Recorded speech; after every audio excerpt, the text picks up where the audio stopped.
What's up everyone, Praful here. Welcome back to another episode of the 915 Daily. Today is Wednesday, 22nd of April and 24,400 and 24,600 के बीच में जो band है, it is acting as a decent amount of resistance and market is spending quite a bit of time around this level.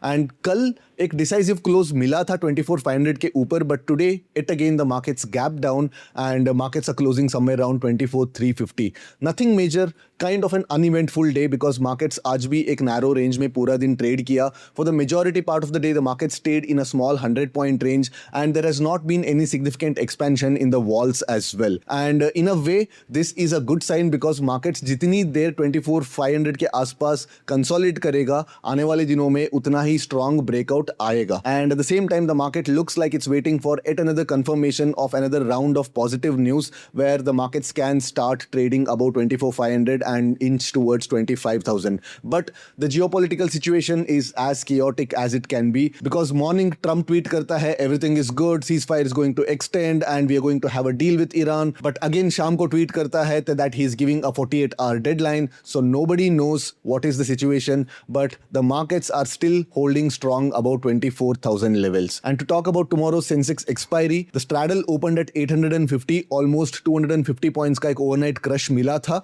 And even on an intraday, surprisingly, there was almost 200 points of intraday crush. 850 पे straddle open हुआ and after a long time 1DT पे ऐसे एक linear crush देखने को मिला है. If you can see on the charts here, you can notice how the straddle kind of melted in a linear fashion while the markets were also in a small range. And for tomorrow's expiry, the straddle is closing at 650, which in my opinion is again underpricing of risk, and most probably will again start to see those expiries where the Sensex straddle opens at less than 400. So most probably 400 के नीचे ही straddle खुलने वाला है, again which makes the first tick short gamma trades quite unattractive. We have to wait for the markets to come to our levels and then start building our positions. So let's get to the terminal and let's plan for tomorrow's Sensex expiry. So yesterday we discussed that in spite of the markets giving a strong close about 24,500 levels, we were expecting another follow-through kind of a candle to actually consider taking bullish bias. But आज का जो price action है, markets वापस again 24,500 के नीचे trade करना चालू किया है. Now 24,600 will be acting as some sort of a sacrosanct resistance. And today's markets are also giving a close near their day's low, which makes again a gap down opening a slightly higher probability. But silver lining ये है कि markets 24,200 and 24,500 के बीच काफ़ी अच्छे से consolidate हो रहा है and there is no significant expansion in the walls. And जितना भी जियोपॉलिटिकल फ्रंट से नेगेटिव न्यूज़ आ रहा है, मार्केट्स काफ़ी अच्छे से उसको अब्जॉर्ब कर रहा है. यूएस मार्केट्स भी 7,000 के ऊपर ट्रेड कर रहा है, S&P 500, and fresh all time high बनाने के बाद मार्केट्स ने एक short covering kind of a move दिखाया था 2% हाइयर, बट उसके बाद मार्केट्स ने 2% डिप भी दिखाया है. सो until unless the markets, US markets hit another fresh all-time high, I'll be really cautious and give us decent amount of weightage to consider the fact that this can also be some sort of a bull trap because markets, US markets 6,900 7,000 के आसपास आया था and उसके बाद नीचे गया था and उसके बाद यहाँ पे एक double top kind of a pattern बनाया है. तो if this is a legit breakout then ये जो 7,200 का जो लेवल बना है S&P 500 में वो ब्रेक हो जानी चाहिए with in the next few sessions. But अगर मार्केट 6,900 के नीचे अगर ट्रेड करना शुरू कर देता है तो then US markets, which are probably the strongest of the markets in the last few months in spite of all this geopolitical tension, US markets are holding probably the strongest because US markets already all-time high hit कर चुके हैं and हम almost 10% नीचे है all-time high से. So if US markets start to trade below 6,900 and 6,800, then we should consider this as some sort of a double top and some sort of a bull trap, and we should also position accordingly. Lower time frame पे बात करें तो yes, there has been the day was kind of a event kind of a day. Market पूरा दिन maximum ये जो 100 point range में ही रहा, 24,450 and 24,350 के बीच, and we also saw a decent amount of crush. And कल के लिए जो 24,600 है, which is probably somewhere around 79,800 levels on Sensex, that will act as some sort of a sacrosanct resistance. And अगर कल market अगर फिर से gap down trade करता है तो then एक फ्रेश रेंज के अंदर मार्केट्स कल ट्रेड करने का चांसेस ज़्यादा है.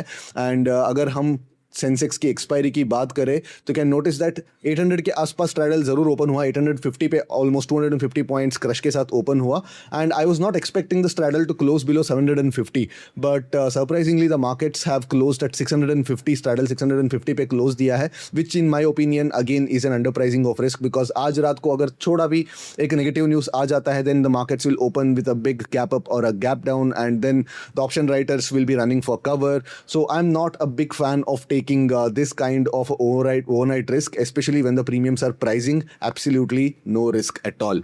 Because आज भी natural gas ऊपर है, crude oil भी ऊपर है, but and markets नीचे हैं, and in spite of all this, the walls are not expanding. In fact, we are trading at probably the lowest of the walls in the last couple of months. So most probably कल 400 के नीचे straddle खुलने वाला है. 500 के ऊपर अगर खुलेगा तो then I'm inclined towards taking some amount of short cover trades right at the first tick. But अगर 450 के नीचे open होता है and 930 के पहले 400 के नीचे अगर trade करना शुरू कर देता है then be very careful because again you might be just spending all your energy in delta managing. आपके हाथ में कुछ profits नहीं आने वाला है. ठीक है, तो प्राइस एक्शन बेस्ड अगर ट्रेड्स की बात करें तो एज आई मेंशनड जो निफ्टी में 24,600 लेवल है which is the equivalent of 79,400 level. 79,400 and 79,500 will definitely be acting as a sacrosanct resistance for tomorrow unless we start trading about 79,000 before 10 o'clock. मान लो कि आज रात को एक पॉजिटिव न्यूज़ आ गया एंड मार्केट 79,000 के ऊपर गैप अप खुला and then within the first 15 minutes कल जैसे एक प्राइस एक्शन बना के ये रेजिस्टेंस के आसपास ट्रेड करेगा then only I am expecting some sort of a breakout because last Nifty expiry में ऑलरेडी एक ब्रेकआउट हो चुका है on the upside. So tomorrow very low probability that will see another kind of a breakout. So अगर markets यहाँ पे flat खुलेगा तो then I will be selling any kind of a rally somewhere around 78,900 because 79,000 will be a round number. तो अगर market 79,000 के आसपास 78,900 के आसपास आता है तो देन हम लोग पोजिशंस बनाना शुरू कर सकते हैं bearish positions. And again I'm saying like don't initiate any debit ratios at this point because markets में छोटा रेंज में ट्रेड कर रहा है, मार्केट्स नैरो रेंज में ट्रेड कर रहा है. तो आप डेबिट स्प्रेड्स अगर आप इनिशिएट भी करोगे तो you will not get the bang for the buck. So at this point trade using straddles और trade using naked options with strict stop losses and position size को मैनेज करके हमको चलना पड़ता है. सो अगर मार्केट फ्लैट खुलता है तो then this will be the sacrosanct resistance for the market 79,000 levels and at the same time I am expecting the markets to not fall below this level, that is 78,000 level.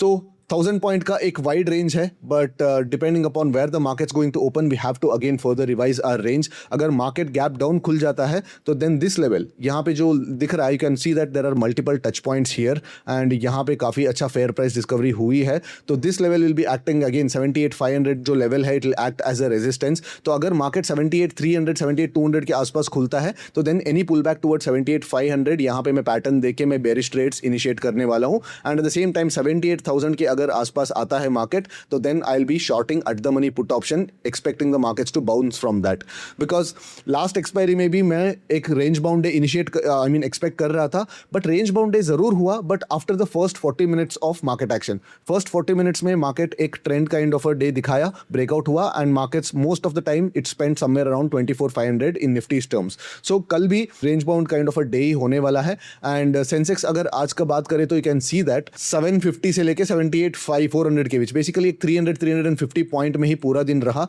But ये 350 points में multiple बार markets ऊपर नीचे chop कर सकता है. सो even if you want to trade straddles tomorrow, even if you want to play for the range, it's not going to be easy holding on to that particular straddle because आपको let's say 400 rupees पे straddle मिलेगा तो then basically 200 rupees का call and 200 rupees का put मिलेगा.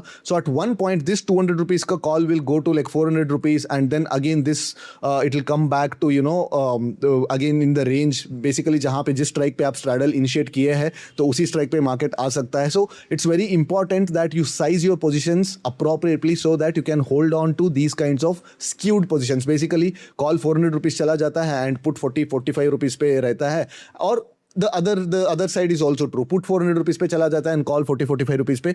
So you have to be okay to hold on to this kind of a thing. You should be able to hold on to your positions until unless the price action points are not breached.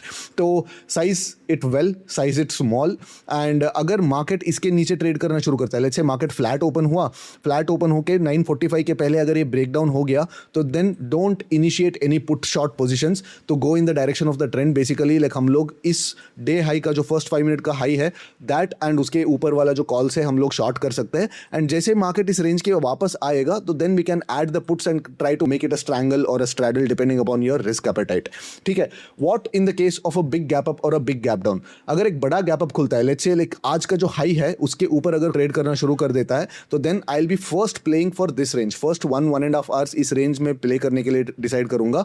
And अगर यहाँ पे एक breakout मिलता है 11 o'clock के पहले, तो then I will revise my bias and I will be having a slight mild bullish bias trades. इसका मतलब ये नहीं कि मैं सिर्फ नेकेड पुट शॉर्ट करूंगा, but rather I will short the straddle somewhere around 79,700 79,800 strike पे मैं स्ट्रैडल शॉर्ट करने वाला हूँ.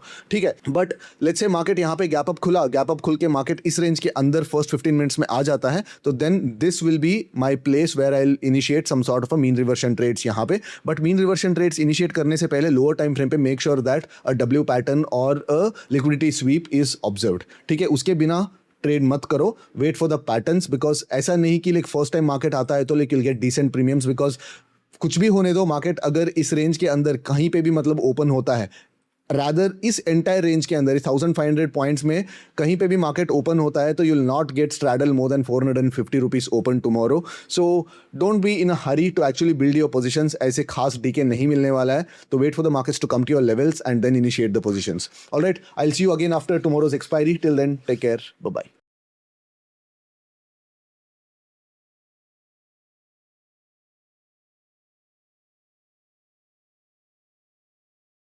Investment in securities market are subject to market risks. Read all the related documents carefully before investing. Please read the risk disclosure documents carefully before investing in equity shares, derivatives, mutual fund, and or other instruments traded on the stock exchanges.